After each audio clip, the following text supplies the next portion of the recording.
إخواني ولا ليال دمانتين بالصومالية ملك السود جوكتاون السلام يا دنيا دافه دا قدية دبدبا واش حسن داي أو مركلة كهذا لي مارتاني دباتوين كني ودك الصومالية يوم الصومالية هايستا runtii marka aynu eegno wadankeenu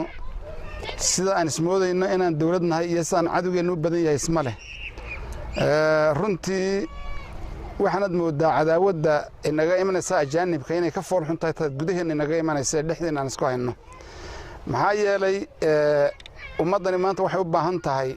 midnimo ay u baahan tahay waxay u baahan tahay in meel looga soo wada jeesto dhismaheeda iyo in dawlad islaama oo si ay ahaan jirtay Soomaali la yiraahdo oo qoomiyad fiican ah oo Ilaahay wadan barwaaqo ah siiyay inaan ahaano ayaa naga doonaya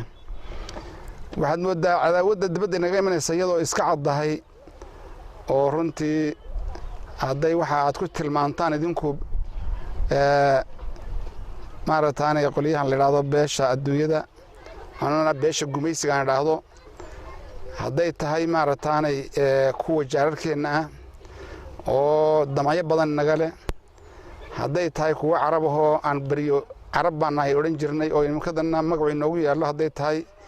cadawgeenu maanta u badan yahay waa dawladda maanta islaamka ama cid kale ba haadane Soomaaliya dananayaay si dhab u dananayaay waa faraku-tiris sida Turkiga oo kale iyo wixii la mid ah marka hadday saa tahay waxa idinay Soomaalidu midowdo oon midowno oo meel kastoo Soomaaligu joogo gudiya dibadba aw ku taamad dawladnimadii Soomaaliyeed iyo jiritaankii ummadda Soomaaliyeed iyo magacii Soomaali la oran jiray in la soo celiyo in loo midoobay ahayd waxa muuqata magacan aan maanta aad uga soo horjeedo oo aan uga hadlayo ah federaalka waxa aad tiraahdaan oo ay sameeyeen niman ujeeddo kale ah Soomaaliya oo ay ugu horreeyaan nimankii Tigreega ahaa oo hogaaminayay ninkii la oran jiray Gabre oo runtii u kala qaaday Soomaalida gobollo qabiilooyin ah oo isagu uu yiri markaa waa federaal wax Soomaali federaal ka suuroobaysa ma jirto hatta dadka taariikhdeeni hore yaqaana sida ninkan la yiraahdo Ruushka hogaamiye Putin la yiraahdo bari dhaweedo soo jilay isku tagay magaalada la yiraahdo wuxuu ugu yeeray madaxweynaha Soomaaliya Maxamed Cabdullaahi Farmaajo wuxuu ku yiri ma noqon karaysiin ama idin ma anfacaysa wax la federaal waa inaad sameysaan buu yiri dawladdii dhexe ee central government la oran jiray iyo goboladeedii caadiga ahaa nigaas run buu sheegaya waa nin Ruusha oo waliba dadka danaynaya kamid ah wadanka Soomaaliya harina u yaqaanay wadankeena badihiisa istaraatiijiyadiisa wixii oo dhan yaqaano weey wuxuu idin xukuma idin ma maamuli karayso oo isku ma maamuli karayso wax federaal la yiraahdo ومن هبونينا قاب كده نما تالين ورنتي تاس وحال نوغو سمايستay kolka horaba hadda sida aan nahay iyo si ka sii foolxinaan ku sii dhacno ayay noogu talagaleen ragii ay kamid ahaayeen Gabre iyo kooxdiisii Tigreega ahayd iyo Kenya iyo maartay qoladan igad leedahay ka sii dambaysa oo wax unisom leedahay ku shaqaysato oo maalinteed baa waxaan maqlayay madaxweynaha Uganda oo leh waxba yaan loo qaban askarta maartay UNICEF ka dagaalamista Soomaaliya waqti yaan loo qabanin bimacnaa ayna ka soo bixin bimacnaa waxa weeye dagaalkan in la manu dhamaado lama rabo shabaabka la sheegayo iyo Soomaalida dawladdan la sheegayo labaduba inay isla dhamaadaan baraha Soomaali inay isla dhamaadaan adduunyada lacagteedan lagu dul cuno haddaydan saaw arkaynin de malaha ana waalan waayo Burundi markii la ciidamada ha baxaan qaylo dheer bay qaylisay Uganda waa ta hadlaysa Kenya cid bixid la'aan bay iska soo daldaysa gobolada dhabay iska goosatayba Ethiopia waa ka arkaya maanta laakiin su'aal baan weydiinayaa wadamada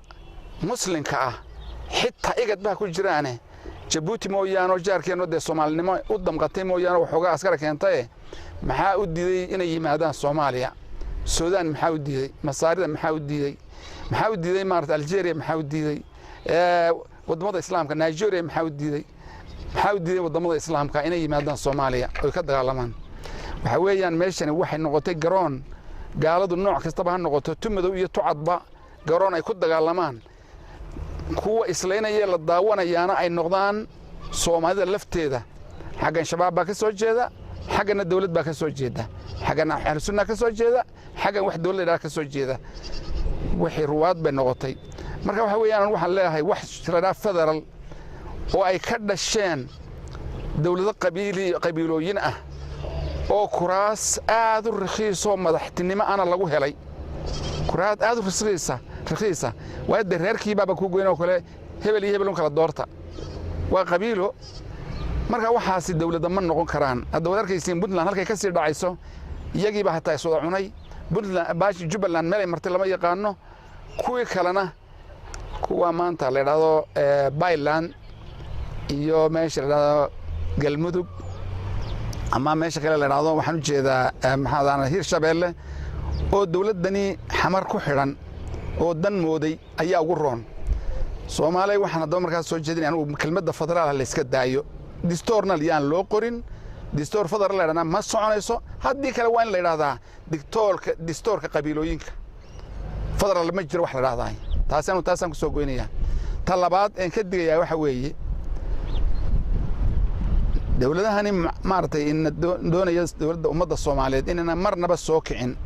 inana badaheeda batroolka laga soo saar doono kollaba iyadu fayna waxba ka faa'iideysan oo haddii la soo saarna cid kale ay qaadato dawladda khaliijka ugu horeeya oo imaaraadka ugu horeeya imaaratu sharri baa la yiraahdaa Maxamed Saidna waxa la yiraahdaa shaydaan al-arab marka kuwaas iyo kuwa daba socda ay Kenya ka mid tahay waxa weeyaan dawladahaas heshiiska lala galayo waa in laga digtoonaada dawladda waxaan soo jeedinayaa xamar joogta maanta maarata nin safiir ah oo imaaraada ayaa daba socotaan imaaraadkuna waxay nagu sameeyeen ogtihiin ma wali waxad aydan rumaysnayn dhimashadii ka dhacday Sooba iyo dhimasho kale oo aniga laftu xamar u joogay oo ka dhacday hoteelka weli agtiisa qumbala duriyaashin ka dhacay ma waxaad weydaan arkinin wali inay imaaraadku wateen oo iyagu ka dambeeyeen dabadeed wixii wax la mid ma dhicin horteedna wax la mid ma dhicin marka waxa weeyaan dawladaha cadawga ah ee mar walba raba wax Soomaali leedahay inay jirin oo ina adduunka u soo bixin oo dawlad lagu sheegay dawladaha waxaan leeyahay anigu yaan marnaba la heshiinin waan ku celinay waliba marnaba yaan la heshiinin maxaa yeelay heshiiskooda waxa ku jira sunba ku jirta malab sumaysan hadii lagu siiyo ilbiriqsi baad ku baqti maanta dadka Puntland waxa isku haystaan ee dawladoodii iyo boosaasa iyo dhibaatooyinka ka taagan waxa weeyaan wixii oo dhan oo imaaraadka khayraadkii wadanka lagu wareejiyay iyo nimanka dawladda haysto waxoogaa lacag jeebka loogu gurayo Jubbalandna waa la mid kuwa mucaaradka aad ku sheegtaan anu mucaarad ma yiraahdo danaystayaasha khatarta ah ee Soomaali magaceedina dilay mucaaradka aad ku sheegtaan mucaarad waa kii wax maartay wanaagsan mucaarad ku noqda wadankiisa waxay dawladdu markaa ku hogaaminayso wax ka sii fiican doonay inay gaadho dawladdu oo ummadda gaarsiin raba laakiin Soomaali baan idin suuranay anay sayla muuqato god dheer oo madow ayaa Soomaali laga soo saaraya toosh yar baa iga soo baxaya god aad u madow fog oo dheer laakiin godka afkiisa ayaa jooga boqolaal nin oo wada maartay doonaya tooshka inay baqtiyaan oo laga soo bixin halkaas oo marnaba aan tooshkaas dibadda u soo bixin ayaa hareeraha ka jooga bal fikradda ila balwara ila eego oo ma tahay saamisa maaha Soomaalida waxaan leeyahay markaas waa inaan haddaan dawladnimo doonayno waa inaan dadka mutacallimiinta ah maanta isku sheegay maarataanay inay yihiin mucaarad waliba aan wada garanay culimo u badnaan jiray culimo aan waliba isku guruubi ahaan jirnay wallaahi ka cabsada baan leeyahay kuwaas Soomaaliduna waxaan u maleynayaa inay aad u karahsan tahay aqwaal fara badan oo ka soo baxaysa maarta mucaaradkaas fadalkan inuu khatar yahay idin sheegaya xamar maanta waxay doonaysaa oo dadkeedu doonaya iyadna in laga dhigo gobol madax bannaan oo la yiraahdo Banaadirland la yiraahdo oo reerba ku dacweeya reerka ayo xakamada ninkii shariifka aad ku sheegaysayna barigeed ku dhaartay wallaahi billaahi tallaahi thumma wallahi ku celinayay inaan xamar ka saarayna dawladda muxuu u jeeday deesada Puntland ba looga saaray Jubbaland ba looga saaray Galmudugna looga saaray ayaan halkan uga saarayna weeyaan marka dawladda Soomaaliyeed dadka loogu baaqayay xaggay jirtaa Soomaaliya gudiyada badba joogo dawladda han ku baaqayna in leenahay Soomaaliya han leenahay halkay ka imanaysaa marka ay tahay xamar laga saaro dawladdii Farmaajo iyo Xasan Cali Khayre kor lagu dhaarnay isaas horta wadaadka waxaan leeyahay isaga toobadna keen iskana bixi maartaan kafaar gudna iska bixi daartaasi daar soconaysa maahina waxa kale oo leeyahay aan ku soo gabagaynay hadalkayga dawladda waxaan ka codsanayaa ninka la raahdo Roobow iyo ninka la raahdo Xasan Daahir Aweys labadaan hasiideysaan leh maxaa yeelay Xasan Daahir Aweys anigu bariyahan xamar ka shaqayn jiray waan garanayaa nin wadaniyaduna ku dheertay weeye nin Soomaalinimaduna ku dheertay weeye nin islaamnimada ku dheertay weeye haddii islaam markii hore kitaabka quraanka sidan lagu gaari karaayo lagu xukum karo ummadda haddii markii dambana uu gartay inana sidii waxba ka soconayna hadduu maanta idla joogo waxaad guri ugu haysana xabsi ugu haysaane way qaldan tahay ka faa'iideysta waxaan idin sheegaa ninka odayga ah ee Xasan Daahir Aweys la dhaahday dagaalkii 77 ninkii goolihii sare oo isku dhan oo Maxamed Siyaad Barre u madax yahay biladii Soomaali ugu sarreysay ay siiyeen buu dagaalkaas raganimadii iyo maartay wadanida oo geesnimada muujiyay ayaa lagu siiyay cid garanaysa waa garanaysa Roobo bay noqotay Roobo waxa weeyaan nin isna hogaamiye ahaa adag oo nimanka shabaabka la ku jiray dabeedna intuu ka soo baxay idin keenay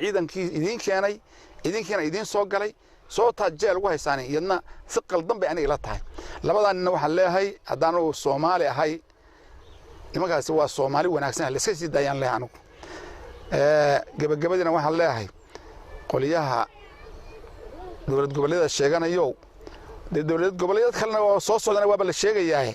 waxaan leeyahay dawladda goboleedyada ma soconayaane wadankii Soomaaliyeed oo goboladiisii caadiga ah loo noqdaan leeyahay